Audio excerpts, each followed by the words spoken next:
मुरगुडमध्ये सुतार समाजाच्या विश्वकर्मा प्रतिष्ठानच्या वतीनं आयोजित बैठकीत कोल्हापूर येथील सुतार समाज बोर्डिंगच्या सध्याच्या अवस्थेवर आणि येथील कारभारावरती चर्चा झाली।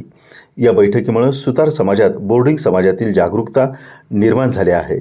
मुरगुड येथे झालेल्या विश्वकर्मा प्रतिष्ठानच्या सुतार समाज बांधवांच्या बैठकीत कोल्हापूर येथील सुतार समाज बोर्डिंगचा दुरावस्थेचा आणि अध्यक्षांच्या मनमानी कारभाराचा मुद्दा प्रामुख्याने मांडण्यात आला। बैठकीत सुतार समाजातील अनेक बांधवांना बोर्डिंगच्या सद्यस्थितीची माहिती मिळाली। या माध्यमातून समाजात जागरूकता निर्माण झाल्याचं स्पष्ट दिसून येते। या बैठकीसाठी बोर्डिंगचे सचिव अंकुश सुतार, अध्यक्ष दत्तात्रय सुतार, बळवंत सुतार, बाबासाहेब सुतार, भारती विश्वकर्मा वंशीय समाजाचे अडुळकर प्रफुल्ल सुतार तसेच कुर्णीचे सरपंच अरुण सुतार यांच्यासह अनेक मान्यवर उपस्थित होते।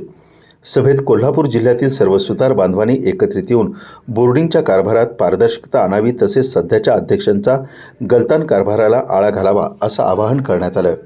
कार्यक्रमाचे प्रास्ताविक महादेव सुतार यांनी केले, सूत्रसंचालन दीपक सुतार यांनी केलं, तर आभार सुरेश सुतार यांनी मानले।